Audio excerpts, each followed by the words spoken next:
Hello friends, मेरा नाम है नरेश और आप देख रहे हैं आपका चैनल इन्फो मस्ती। आज की वीडियो में बात करने वाले हैं कक्षा 10वीं के अध्याय दूसरे अम्ल, क्षारक एवं लवण के बारे में। इस वीडियो में हम इसके इम्पोर्टेंट क्वेश्चंस के बारे में जानेंगे और इनकी डेफिनेशन के बारे में जानेंगे और महत्वपूर्ण नोट्स के बारे में जानेंगे। तो चलो स्टार्ट करते हैं बिना किसी देरी के। तो आप यहाँ देख सकते हो, पहले अम्ल के ऊपर बात करते हैं कि अम्ल क्या है। अम्ल को हम इंग्लिश में एसिड बोलते हैं। ये स्वाद में खट्टे होते हैं। ये नीले लिटमस पेपर को लाल में बदल देते हैं। ये जलीय विलयन में H+ आयन देते हैं। एसिड शब्द लैटिन भाषा में लिया गया है, इसका अर्थ खट्टा होता है। ठीक है जी, अब आगे आ जाते हैं थोड़ा सा। ठीक है, एक होता है प्रबल अम्ल, उसकी एग्जांपल है HCl, H2SO4, HNO3। एग्जाम्पल आ सकते हैं आपके लिए कि प्रबल अम्ल क्या क्या होते हैं। तो अब आते हैं दुर्बल अम्ल के अंदर। ये होता है CH3COOH, लैक्टिक अम्ल एंड ऑक्सैलिक अम्ल। ठीक है, अब आते हैं सांद्र अम्ल के बारे में, जिसमें अम्ल अधिक मात्रा में होता है जबकि जल अल्प मात्रा में जो जल की मात्रा वो कम होगी और जो अम्ल है वो अधिक मात्रा में होगा, उसे हम सांद्र अम्ल कहेंगे। एक होता है तनु अम्ल, जिसमें अम्ल अल्प मात्रा में होगा, जो अम्ल है, जो एसिड है वो कम मात्रा में होगा जबकि जल अधिक मात्रा में होगा। ठीक है जी, अब आगे बढ़ते हैं क्षारक के बारे में, बेस। ठीक है, ये स्वाद में कड़वे होते हैं, ये स्वाद में कड़वे हो सकते हैं और ये लाल लिटमस पेपर को नीले में बदल देते हैं। वो नीले लिटमस पेपर को लाल में बदलते थे, ये लाल लिटमस पेपर को नीले में बदल देते हैं। ठीक है, ये जलीय विलयन में OH- आयन बनाते हैं। ठीक है जी, अगर आपको में डिफरेंस आ जाए तो आप ये डिफरेंस पॉइंट लिख सकते हो, डिफरेंस हो जाएगा उसके अंदर। ठीक है, अब थोड़ा पढ़ लेते हैं यार अभी। प्रबल क्षारक, इसका एग्जांपल है NaOH, KOH, CaOH2। ठीक है, अब दूसरा है दुर्बल क्षारक, इसका एग्जांपल है NH4OH। ठीक है जी, थोड़ा ऊपर आ जाते हैं। अब पढ़ते हैं क्षार। जल में घुलनशील क्षारक को क्षार कहते हैं। जो जल में घुल जाते हैं उन्हें उन क्षारक को क्षार कहते हैं। ठीक है, जिनके एग्जांपल है NaOH, KOH, Mg(OH2). लवण, अब हम पढ़ते हैं लवण के बारे में। लवण मतलब सॉल्ट। लवण अम्ल व क्षारक की परस्पर अभिक्रिया से प्राप्त होता है। जब अम्ल और क्षारक को मिलाते हैं या अभिक्रिया करते हैं उसके अंदर, तो हमारा लवण का उत्पन्न होता है। उदाहरण के लिए NaCl, KCl। ठीक है जी, थोड़ा आ जाते हैं थोड़ा सा ऊपर। ठीक है, अब पढ़ते हैं सूचक के बारे में, इंडिकेटर्स के बारे में। सूचक किसी दिए गए विलयन में अम्ल या क्षारक की उपस्थिति दर्शाता है। ठीक है, जिसका रंग गंध अम्लीय या क्षारक माध्यम में बदल जाता है। ठीक है जी, डेफिनेशन है, स्क्रीनशॉट ले लो आप। लेते हैं सूचक के प्रकार के बारे में। तो पहला होता है प्राकृतिक सूचक, दूसरा होता है कृत्रिम सूचक और तीसरा होता है गंधीय सूचक। तो ये पौधों में पाए जाते हैं, ये रासायनिक पदार्थ हैं। इन पदार्थों की गंध अम्लीय या क्षारक के माध्यम से बदल देती है, जैसे प्याज, लौंग का तेल। ठीक है, थोड़ा आगे आते हैं नीचे, ये स्क्रीनशॉट ले लेना इसके सूचक के लिए। ठीक है, अब यहाँ आ जाते हैं धातु की अभिक्रिया। धातु की अभिक्रिया अम्ल के साथ और क्षारक के साथ। धातु की अभिक्रिया अम्ल के साथ और क्षारक के साथ। तो अम्ल प्लस धातु, दिस इंप्लाइज लवण प्लस हाइड्रोजन में कन्वर्ट हो जाता है, और क्षारक के साथ क्षार प्लस धातु करेंगे तो लवण प्लस हाइड्रोजन के साथ हो जाएगा। ये एग्जांपल है, नोट डाउन कर लेना आप। ठीक है, अब पढ़ते हैं पॉप टेस्ट के बारे में। हाइड्रोजन से निहित परखनली के पास जब एक जलती हुई मोमबत्ती लाई जाती है तो पॉप की ध्वनि सुनाई देती है। पॉप की ध्वनि सुनाई देती है। इस टेस्ट को हाइड्रोजन की उपस्थिति दर्शाने के लिए प्रयोग किया करते हैं।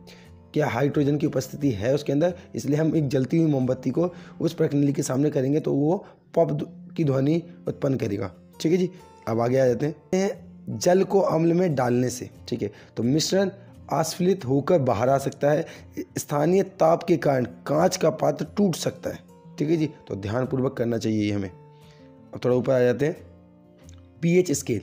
किसी विलयन में उपस्थित pH आयन की सांद्रता ज्ञात करने के लिए एक स्केल विकसित किया गया है जिसका नाम pH स्केल है। ध्यान रखना, पीएच स्केल क्या है, जिसमें H प्लस आयन की सांद्रता नापने के लिए जो एक स्केल बनाया गया उसको हम पीएच स्केल कहते हैं। ध्यान रखना, पीएच पी से पुंसांस मतलब पोटेंस, जो एक जर्मन शब्द है जिसका अर्थ होता है शक्ति। अगर pH = 7 आ जाए तो हमारा उदासीन विलयन होगा, और pH का मान, जो pH का मान <7 है, मतलब 7 से कम है, तो अम्लीय विलयन हो जाएगा। ठीक है, ये नोट डाउन कर लेना आप, थोड़ा आगे आ जाते हैं। ठीक है, और अगर pH का मान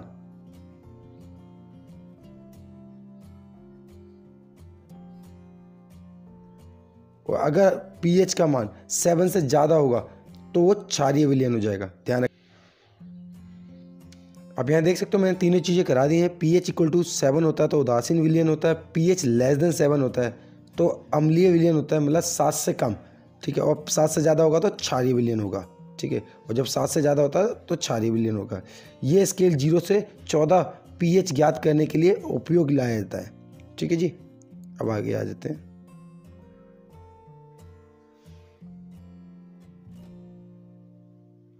अभी हम पढ़ लेते हैं दैनिक जीवन में pH का महत्व। पौधे एवं पशु pH के प्रति संवेदनशील होते हैं। ठीक है, हमारे शरीर 7.0 7.8 pH परास के रेंज में, मतलब रेंज के बीच कार्य करता है। ठीक है, वर्षा के जलीय pH का मान, यहाँ देखना ये इंपॉर्टेंट है, वर्षा के जलीय pH का मान 5.6 से कम हो जाती है तो अम्लीय वर्षा होती है। ठीक है, अगर वर्षा का जल की pH मान 5.6 से कम हो जाती है तो अम्लीय वर्षा होती है। मिट्टी का pH एक अच्छी उपजाऊ के लिए पौधों को एक विशिष्ट pH परास मतलब रेंज की आवश्यकता होती है। यदि किसी स्थान की मिट्टी का pH कम या अधिक हो तो किसान उसे आवश्यकता अनुसार अम्लीय या क्षारीय पदार्थ मिलाते हैं। ठीक है जी, अब आगे पढ़ लेते हैं।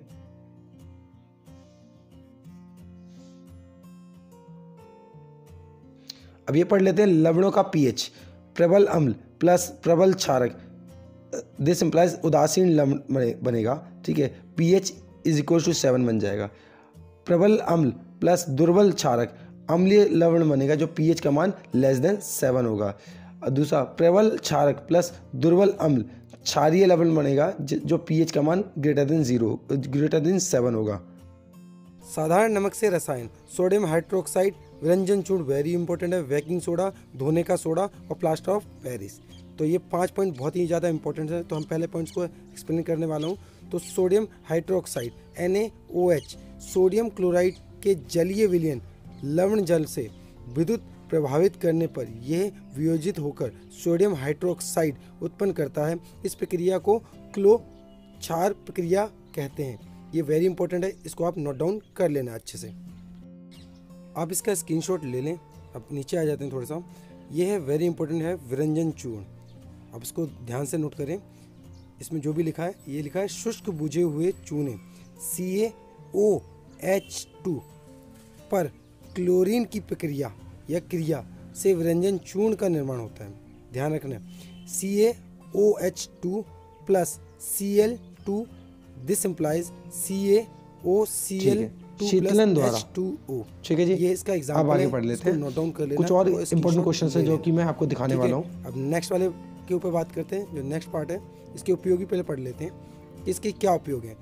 वस्त्र उद्योग में सूती व लीलेन के विरंजन के लिए, कागज की फैक्ट्री में लकड़ी के मंजा के विरंजन के लिए, रासायनिक उद्योगों में एक उपचायक के रूप में, पीने वाले जल को जीवाणुओं से मुक्त करने के लिए रोगाणु नाशक के रूप में। ठीक है जी। अब थर्ड वाला पॉइंट है बेकिंग सोडा, जो वेरी इंपॉर्टेंट है ये भी। इसका जो फॉर्मूला होता है वो है NaCl plus H2O plus CO2 plus NH3, this implies NH4Cl plus NaHCO3। Baking soda ये एक दुर्बल क्षारक है। ठीक है, खाना पकाते समय गर्म करने पर इससे निम्नलिखित अभिक्रिया होती है। 2NaHCO3, this implies Na2CO3 plus H2O plus CO2। इसके उपयोग क्या क्या है उसको हम जान लेते हैं। थोड़ा मैं नीचे, आप स्क्रीनशॉट ले लो इसका पहले एक बार। ठीक है, थोड़ा नीचे आ जाते हैं। नीचे में आप देख सकते हो लिखा हुआ है बेकिंग सोडा बनाने में बेकिंग सोडा प्लस टार्टरिक अम्ल, ठीक है। और दूसरा वाला जो पॉइंट है इसका लिखा है, इस अभिक्रिया से उत्पन्न CO2 के कारण पाव रोटी, जो मोटी वाली रोटी होती है, या केक में खमीर उठ जाता है। इससे ये मुलायम एवं स्विंच हो जाता है, जो मतलब खिंचावदार हो जाता है। ये एंटीसीड का एक संघटक है, ठीक है जी। इसका उपयोग सोडा अम्ल अग्निनाशक में भी किया जाता है, ठीक है। अब इसका नेक्स्ट पार्ट देख लेते हैं, 4th पॉइंट, धोने का soda Na2CO3 10H2O। Sodium carbonate के पुनः क्रिस्टलीकरण से धोने का सोडा प्राप्त होता है।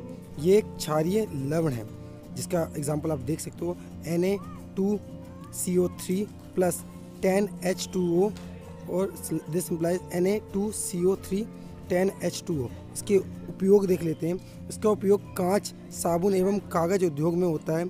दूसरा पॉइंट क्या है, इसका उपयोग बोरेक्स के उत्पादन में होता है। इसका उपयोग घरों के साफ सफाई में होता है। इसका ये जल के स्थायी कठोरता को घटाने के लिए इसका उपयोग होता है।